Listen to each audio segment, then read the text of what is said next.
back to the No Spin Up North podcast. In this episode, I have some questions. Let me ask you something simple. When was the last time Pierre Poilievre was wrong about something and actually said so? Take a minute. Think about it. I've been doing research on this episode for a while now, and I cannot find one single example, not one apology, not one acknowledgement, not one moment of, I got that wrong. Not about Bitcoin, not about the Bank of Canada, not about his MPs walking out the door, not about losing his own seat in an election he was supposed to win by 20 points, not about the trade war, not once.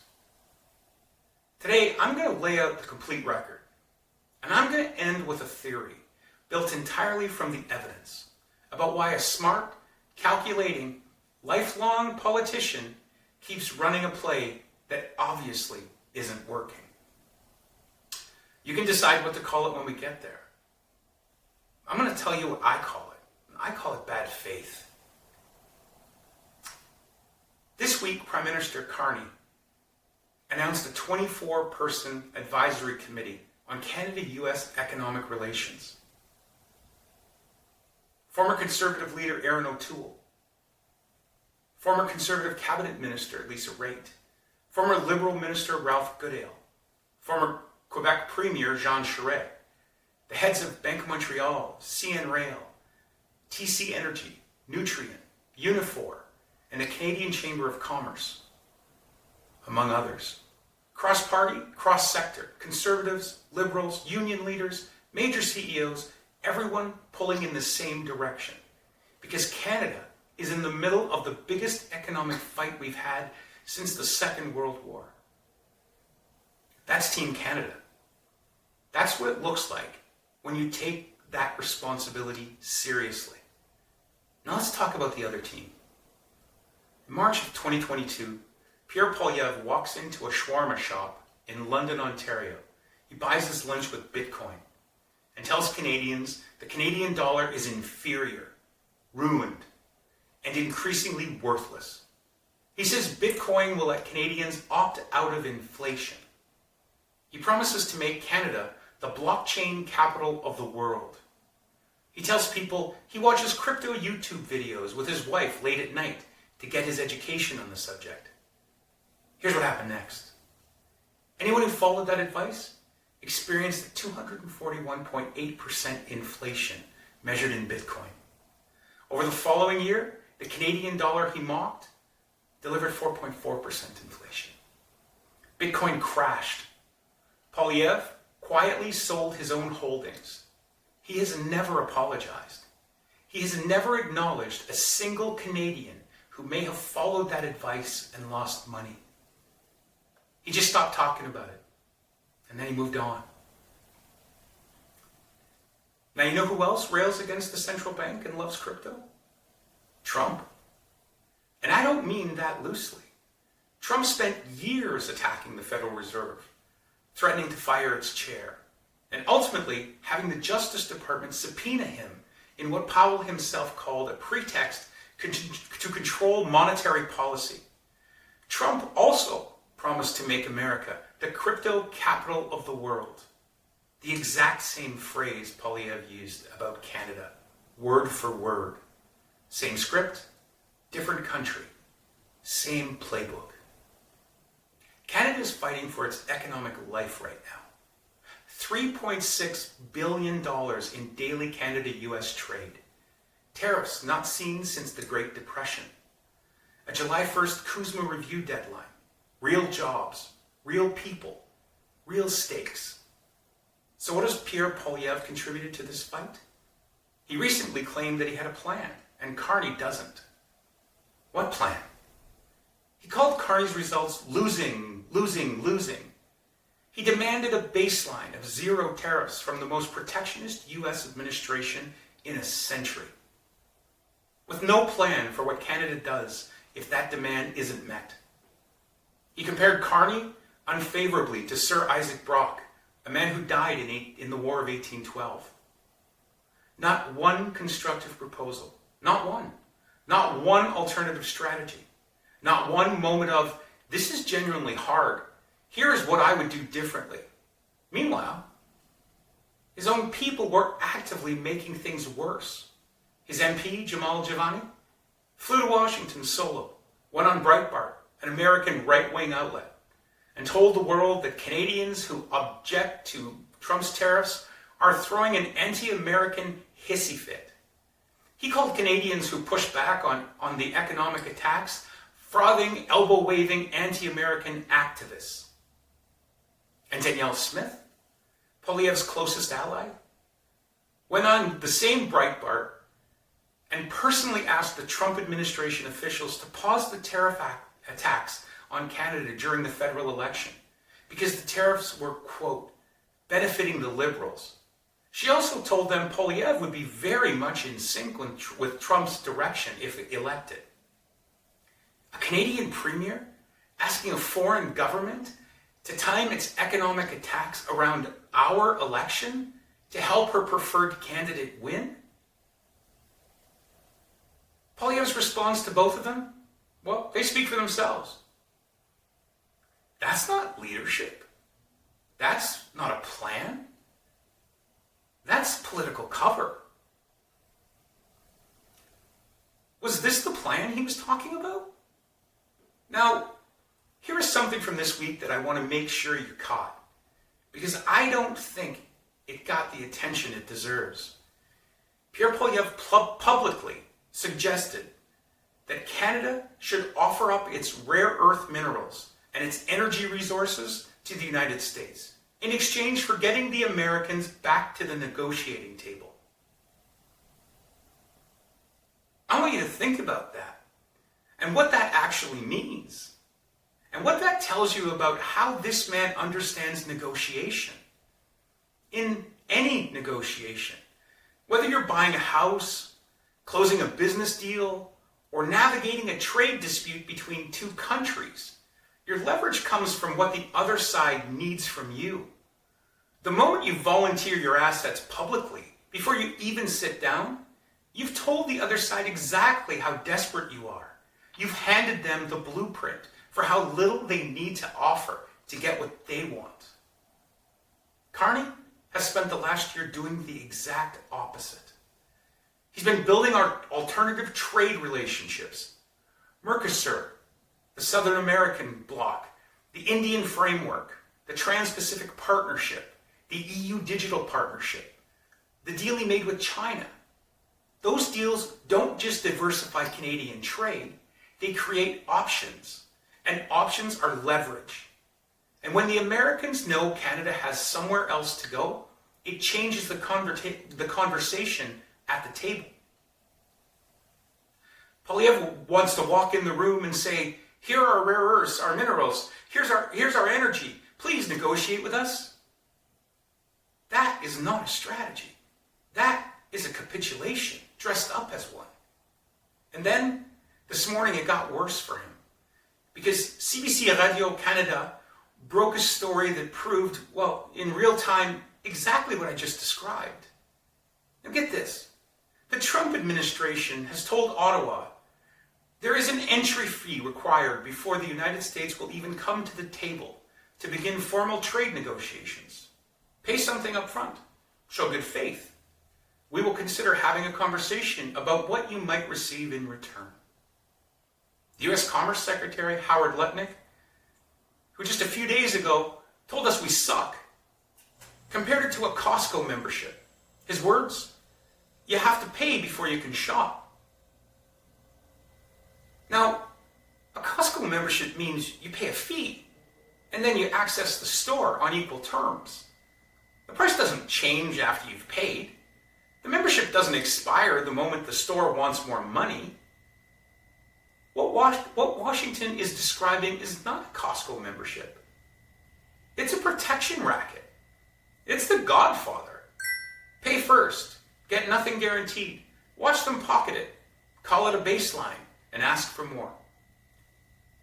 We know this because Canada has already lived this pattern twice.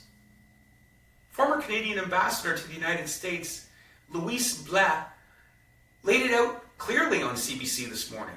Canada made two significant concessions in the past year. The digital services tax, the digital services tax abandoned hours before the first payment was due, after Trump threatened to end all trade talks. And the counter tariffs Canada had applied, pulled back as a gesture of goodwill. What did Canada receive in both of those for both of those concessions? What did Canada receive in return for both of those concessions? Nothing. Worse than nothing. The Americans looked at the digital tax reversal and called it Canada caving in, then immediately announced they would use it as a template to demand every other country drop their digital taxes too. They looked at the counter tariff rollback and said it wasn't a concession at all, just Canada making things right. Pay the entry fee, watch them pocket it, hear them explain it. It was never really a concession, just the price of admission. And then hear the new demand. Finance Minister Champagne said this morning, without flinching, it is not about concessions. It is about making the right deal for Canada. Canada currently has the lowest effective tariff rate of any country in the world. 85% of our trade is under exemption. That is not a losing position. That is leverage. And a government that understands leverage holds it until there is something real on the other side. Carney, heading into the caucus this morning, Carney heading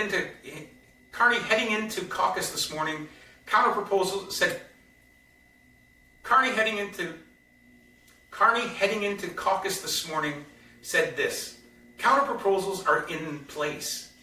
We know the irritants on both sides, and the time will come to roll up our sleeves. That is not a man who is going to pay the cover to get into his own house. And here is where it lands hardest. Pierre Poilievre has been publicly demanding that Canada offer up rare earth minerals and energy just to get the Americans back to the table. That is the entry fee position. He has been advocating this voluntarily, publicly, before being asked for exactly what Trump just formally demanded. The man calling Carney weak on trade has been openly carrying Washington's water all along. That's some plan. Now, the entry fee list has three main items on it: American alcohol back on Canadian shelves, movement on dairy quotas, and digital sovereignty. The first two will get all the attention because they're political. They're tangible. People can see them. But digital sovereignty will get a paragraph and be forgotten by the afternoon news cycle because most people hear the phrase and they think it sounds like something for a Senate committee to argue about. I want to tell you what it actually means because it is the most consequential item on that list by a factor of 10. Your medical records are data. Your tax returns are data. Your pension calculations, your bank transactions, your government benefit payments, your mortgage applications. All of it is data. And right now, a significant and growing portion of the infrastructure that stores, processes, and transmit that data runs on American cloud platforms. Amazon Web Services, Microsoft Azure, Google Cloud, American companies, American servers, American legal jurisdictions. Digital sovereignty is the principle that Canadian data about Canadian citizens generated by Canadian institutions used to deliver Canadian public services should be stored in Canada, processed under Canadian law, subject to Canadian courts. That is the American government, that if the American government wants access to it, that they go through a Canadian legal process, not a warrant served to a company's headquarters in Seattle. This is not a hypothetical.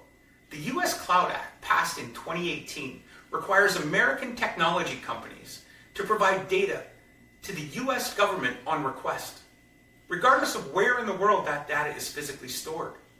If your hospital's patient records sit in an American cloud infrastructure, a US government request can reach them, not as a possibility, but legally. Washington just put that on the entry fee list before the formal negotiation as a show of good faith, meaning they want Canada to move towards American digital infrastructure dominance before Canada has extracted a single concession in return, as if we would agree to that at all. Tucker Carlson said Canada is not a sovereign country. Kevin O'Leary is trying to build a $70 billion American-controlled data center on Indigenous treaty land in Alberta without an environmental assessment. The U.S. national security strategy has explicitly stated that allied markets should be effectively sole source contracts for American technology companies, putting Zuckerberg in charge. And now the Trump administration wants digital sovereignty as an entry fee, just to begin a trade conversation. These are not separate stories. They're the same story. And the through line is this. The battle for Canadian sovereignty in 2026 is not being fought at a border crossing. It is being fought in the fine print of a trade negotiation over who controls the data that runs the country. I'm going to do a full episode on this because it deserves more than 5 minutes, but I wanted you to see it clearly here first, so that when you hear the phrase digital sovereignty going forward, you know exactly what is actually being discussed. Now I want to address something that has been bothering me about how this trade story is being covered, because I think the framing is wrong. I think it matters which direction the errors run. The framing I keep hearing is this: Mexico is further along in its trade negotiations with the United States than Canada. And the implication, sometimes stated and sometimes just left hanging, is that Canada is somehow behind, trailing, losing ground. Here is what is actually happening with Mexico. Mexico is further along because Mexico is in a fundamentally weaker position. Mexico has fewer alternative trading relationships, less economic leverage. Mexico has very different trade irritants as well, like cartels and drugs and illegal immigration, that's much more straightforward to deal with because it's a legal battle that people agree on. It's not based on their sovereignty for the most part, which creates more immediate pressure to reach a deal, any deal, because they have fewer options if the talks fail. So yes, Mexico is willing to put rare earth minerals and energy on the table. Mexico is willing to accept conditions Canada has not accepted. Mexico is moving faster. But speed and progress are not the same thing. Moving fast forward to a bad deal is not a win. And the reason Canada is not doing what Mexico is doing is precisely because Canada has built the alternatives that give it the right to say, not yet. Not without something real on the other side. The United States knows this. And one of the oldest American negotiating tactics is to pit the two countries against each other publicly. To frame Mexico's concessions as the standard. To make Canada look like it's falling behind. When the reality is that Canada is choosing not to move until the terms are right, until the deal is right.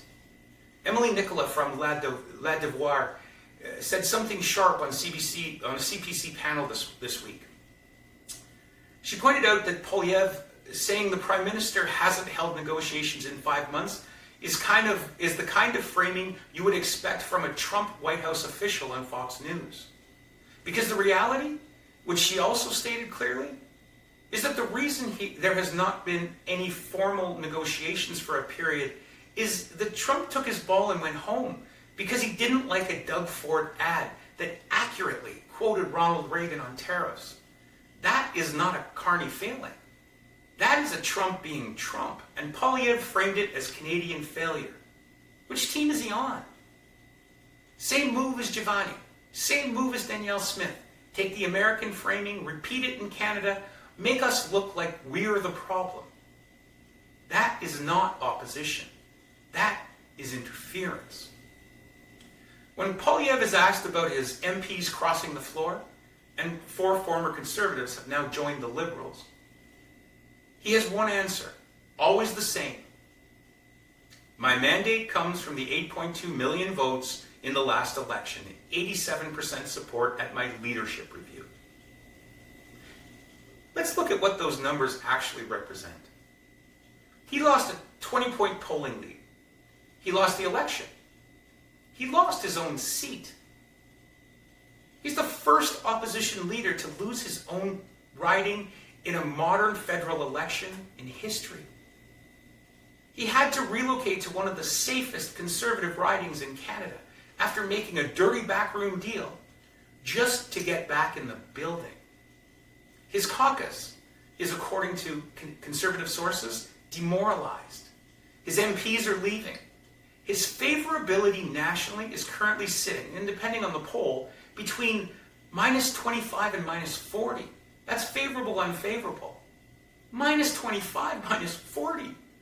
He trails Carney in preferred prime minister by the same scores, between minus 25 and minus 40 points, depending on the poll you're looking at.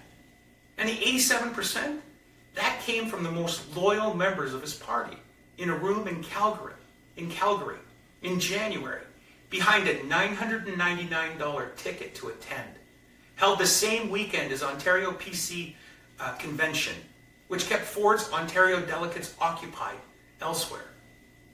They even changed the question. Instead of voting on whether to hold a leadership review, delegates were simply asked, do you want Pierre to stay? He picked his voters. His voters never picked him. That is the Conservative base talking to itself in an echo chamber. In a room they controlled, with a question they wrote.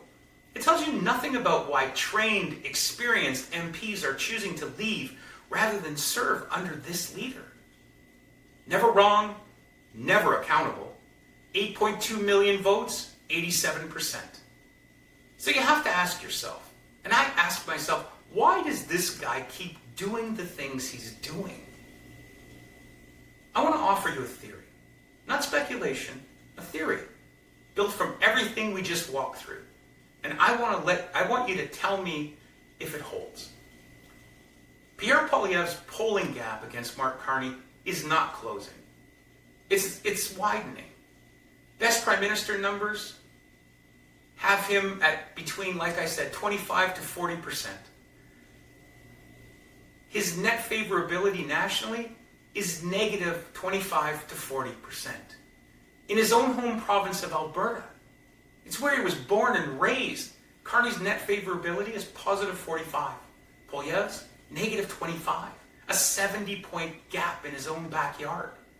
Those numbers do not describe a man who is behind but competitive.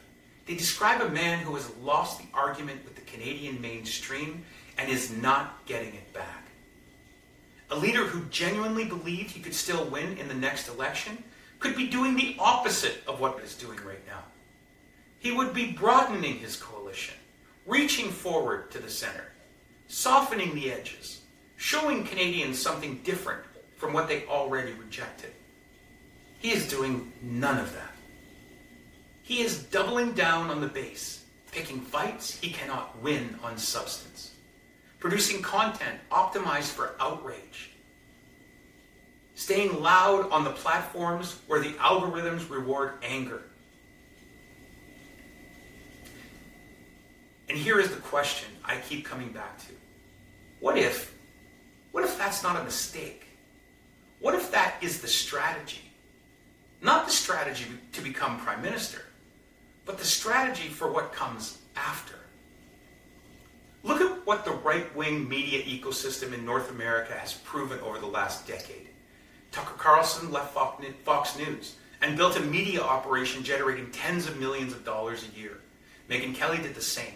Ben Shapiro, Charlie Kirk, Rebel News here in Canada. None of these people are elected. None of them need to be.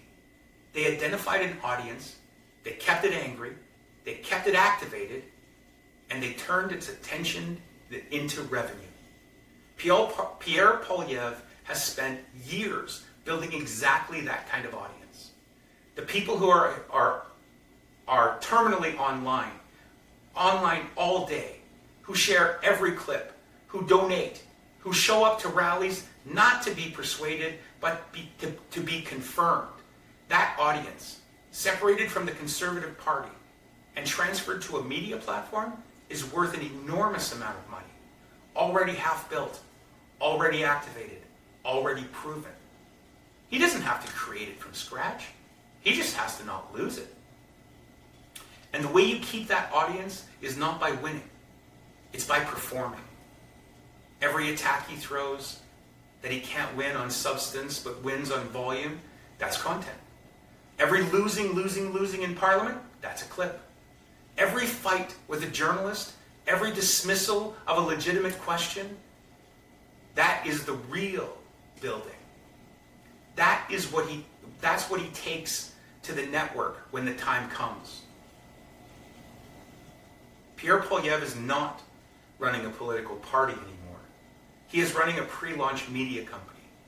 The Conservative caucus is just the studio he's boring until the deal closes.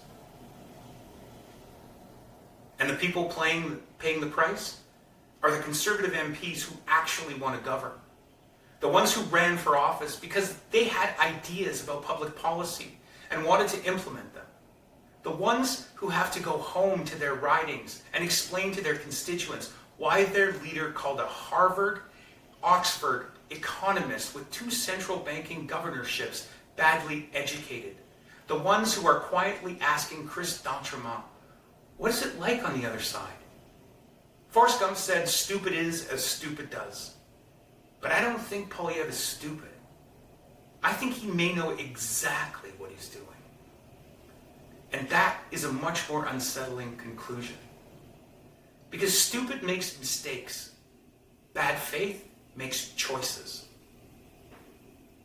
There is a word for a political leader who tells people to buy Bitcoin with their savings, sells his own holdings quietly when it crashes, and never says sorry, who attacks the central bank using Trump's exact language while Trump is trying to take the country apart, who volunteers our rare earth minerals and our energy as bargaining chips before we even sat down, who frames Mexico's weakness as Canada's failure, who sends allies to American right-wing media to call Canadians whiners, who has never, not once, said, I was wrong. The word is bad faith. The opposition's job is to hold the government accountable. It is not to hand the other side ammunition. It is not to frame your own country as the problem. It is not to cheer for Canada to fail so the damage lands on someone else's watch. One group is building a 24-person Team Canada, cross-party, cross-sector, doing the actual work of a trade fight in a dangerous moment, refusing to pay extortion money dressed up as an entry fee, holding leverage until there is something real on the other side. The other group is on social media, calling that losing. This is the No Spin Up North podcast, because Canada deserves better than the arguments that we're having. No spin, just the record.